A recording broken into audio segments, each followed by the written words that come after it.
Assalamualaikum everyone. In today's lecture we are going to solve a truss bridge, okay, which is basically the Warren bridge.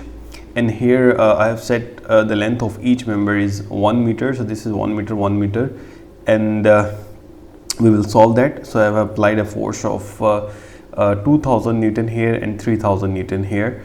So let's see how we can solve that.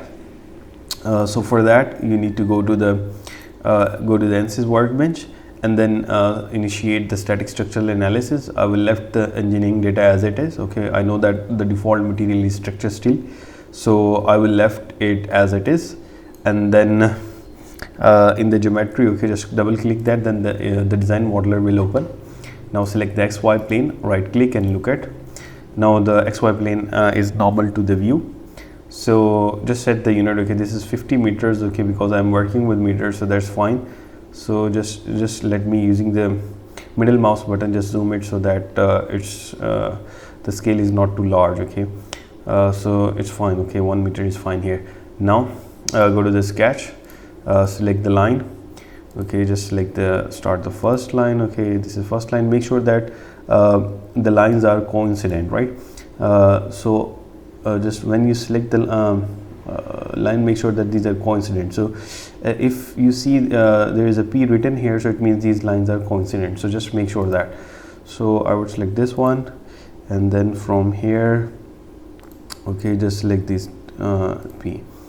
Okay, and then for the next line, okay, where is that? Okay, I have created, sorry, I have just double selected that. Let me select this line.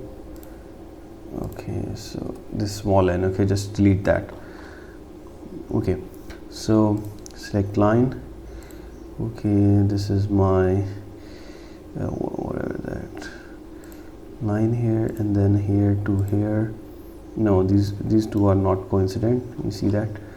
So just make sure that the lines are coincident. So just select this one, this line to this line, and from here to here, and then from here to here, and then okay, and then here to here. Okay, okay, one is left, two members are left, so just select this one. Okay, and this one. Okay, I see that the background is like this is not visible, so I need to change the background. So to change the background, just go to the workbench main interface, and then from here go to the options, and here in the appearance option, and you see that the background color I have set it black because this seems fine to me, so I will change it to the white, or blue is fine, so I will set it to the blue. Okay, and then okay, this is fine. Okay, so now I have set, I have to define the you see that I have to define the dimensions, but before that I will set some relations here. Okay, right, because these three are parallel, these three are also parallel, and then these elements are horizontal. For set that I will go to the constraint. Okay, so if I select horizontal here, so it means okay, you see that horizontal select line or ellipse for horizontal constraint. So whatever line I select, this will make that horizontal. So you see that, okay, this is horizontal, this is horizontal, and this is horizontal. Okay, so I have selected these lines for 5 lines, so making sure that these lines are horizontal. So now I want these two lines are parallel. Okay, you see that these 3 lines are parallel, so I will select the parallel option, parallel constraint here. So you see that the select first line, or so whatever line you select, okay, it will make it parallel to the second one. Okay, so if I select first this one and then this one, then this line will be made parallel to this one. But if I do the reverse, अगर मैं पहले इस line को select करूँगा और बाद में इस लाइन को select करूँगा, तो this line would be parallel to this one. So I will do that. So I would select this line. I want to make this line parallel to this one, so I would first select this line and then this one, and then you see that, okay, these two lines are made parallel. And then same for this one. Okay, I want to make this one parallel to this one, so I would set this one, and same I will do with this line. Okay, so first select this line and this line. Okay, sorry, select the parallel first, and then this one, and then this one, okay, and then this one, and then this one. Okay, now all these lines are parallel. Okay, just leave as it is. Okay, so I have set the constraint, but now I need to define the dimensions. Okay, so for that I would go to the modeling, and then dimensions, and I would select the general look here, and then select this line, and then this line. Okay, so all these three lines, these are 1 meters, 1 meters, and then this one is 1 meter. Okay, all these three lines are 1 meter. So since I had defined the 1 meter relationship, and these coincident line are also horizontal, so if I define the length of these three lines, okay, this line, so it means this line is also defined, and this line is also defined. So all these three are also 1 meters, and same goes for this one. Okay, so if I define the length of any other line here, let's say this one, so it will say, it will initiate a warning which says that, okay, it will make the or over define that. Okay, so just leave it. Okay, this is fine. So just cancel, right click and cancel it. Okay, and now I have to define basically the cross section. So for that I would define the circular cross section, which is basically 10 mm diameter. So for that, okay, 10 mm is too fine because it's 1 meter. So let's say that 0.05. okay, I would define that 0.01 is also fine. Okay, okay, just keep it 20 millimeters. Okay, so 0.01 is fine.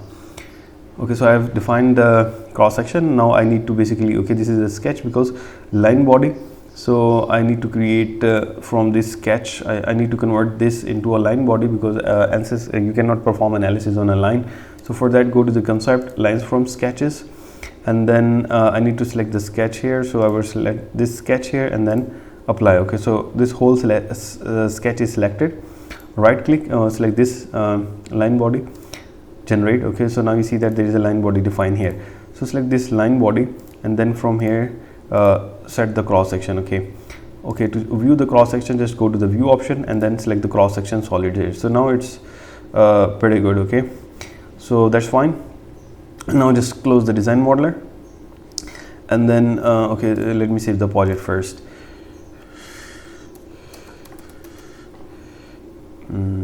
Downloads. Okay, now open the design modeler. Okay, Ansys mechanical will take some time to start, so just wait that. Okay, so you see that this is the isometric view. So let me set the view to front view. Okay, so that okay, if this is not visible, just select zoom to fit option, so that it's visible on your skin. But you see that I cannot see these bottom members here due to the background, because that's blue.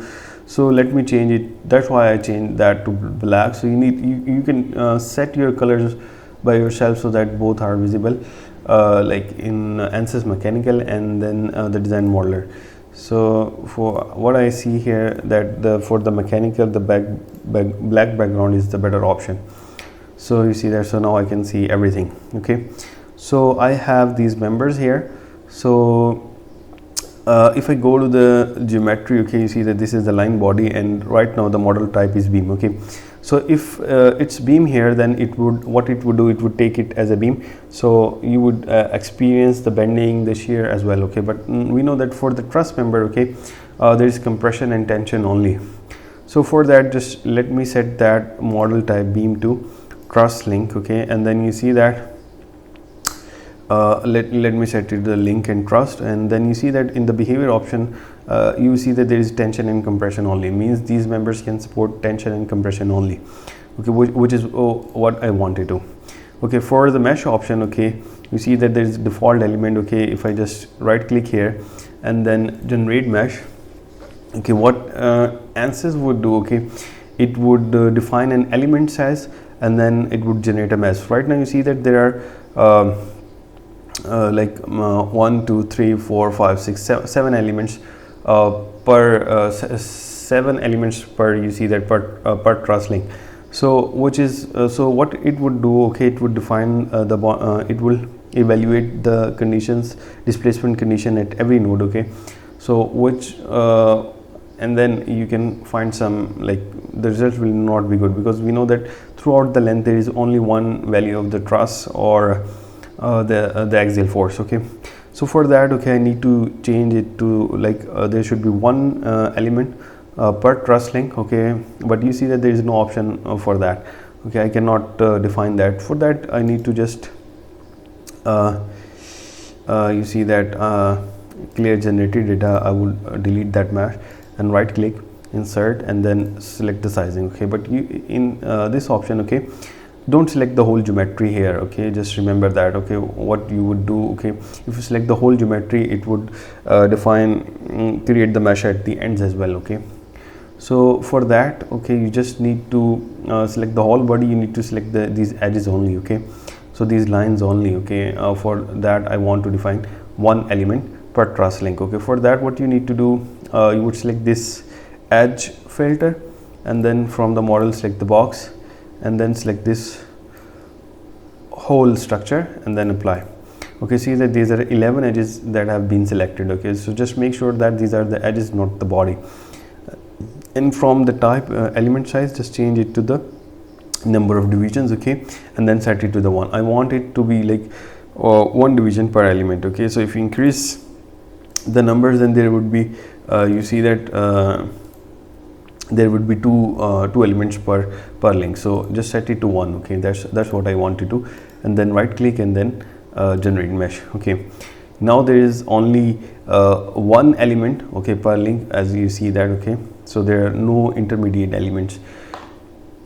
And then for the static structural analysis, now I have to define the boundary condition. Right click, insert, and then fixed port. Okay, let me define the fixed port here. So for that, okay, just select the single select, because previously it was the boss selection. So just make sure that single select, and then the node option here, and then select this node here, and then apply. Okay, this end is fixed. And for the other end, I have to define the displacement condition here. And then for that, what I need to do, I would select this one, and then oh no, sorry, I have to define the displacement condition here. So right click, insert, and then displacement, and then select this edge, and then apply. Okay, so because this is what I am performing, this is a truss element. So for that, now I would set this one motion x, because there is a roller spirit here. So x, y, the x motion is free. So and the y motion, I would set it to constraint. I would constrain that. Okay, I need to set it to the out of plane motion as well. I need to constrain that as well. But you know that this is a truss element, and there are other nodes as well. So I need to restrict the motion of the air, out of motion there as well. So what I would do, I would define one condition for the y component here. I need to fix z as well, but I would select all of them as a whole. So for that, what I need to do, okay, so I have defined, I have to restrict the z condition here, z at all the nodes. Okay, because to avoid the out of plane motion. So for that, what I would do, I would select this again. I would define another displacement condition, and for that select this vertex filter, and the mode select box, and then select all the, you see that all the nodes here, and then I would restrict the z motion. Okay, now the z motion is also constrained. Okay, it would not generate error if you do not like fix, if you do not perform this step. Okay, you do not perform this displacement, second displacement, but for accuracy, or you see that you should do that. Okay, so and then select. Okay, so all 7 vertices have been selected. Okay, so I have, and now I need to define basically the force. So just force here, and then I need to select this, change it to single select, and then here at this node apply a force in y direction of 2000 Newton. So in negative z, so negative y, so this is 2000, and at this node I need to apply another force of 3000 Newton. So select this node here, apply, and then from the components just set it to the component, and then minus 3000 here. Okay, so this is I have defined the boundary conditions, just click here, see that I have why there. Okay, this is the C. You see that I have displacement 2. Okay, so okay, all seven vertices, that's fine. Okay, and then the force here, and then the force here. Let me just check that. Okay, everything is fine, and then just solve it. Okay, it will generate this error line body with its type sector. Okay, has multiple edges, so just ignore that error. Okay, now the model is solved, and then for I need result, I need the axial forces here. So I would go to the solution, right click, directional deformation. I need the deformation in the y direction, and then from the beam result I would select the axial force, and then axial force, and then what I need else, what else I need to find. The reaction, okay, the force reaction. Okay, these would basically help me to evaluate my results. So fixed port, and then for the other one, probe, force reaction, and then the displacement first, because the second displacement was on all the you see that all the vertices. So just right click and evaluate all results. Okay, so you see the axial force. Okay, you see that the maximum force is 206, around about 2700 here, 2700 here. Here the force is you see that this is yellow and this is something, so this is automatically okay. Let's compare the result. Okay, that's fine. Force reaction at this end is basically 2667, and for the other end, okay, at both ends this is the same. Okay, why 2667, and the second force reaction at this end is 2333. So it's 2300, and this one is 2600. Okay, that's fine. And the out of there is the reaction in the x and z direction is negligible. Okay, that's what I wanted to. Okay, now I can compare. Okay, these are the results. So let's check the results, whatever results I have. Okay, calculate forces. Okay, oh sorry. Okay, my limit has reached. Okay, so you can just go to this website, and then you can just substitute your values here, and then it would automatically solve that. You should also solve it manually. Okay, and then you should compare your results. That's it. I hope you get that. Any question, you just ask me in the class or write in the comment. Thank you.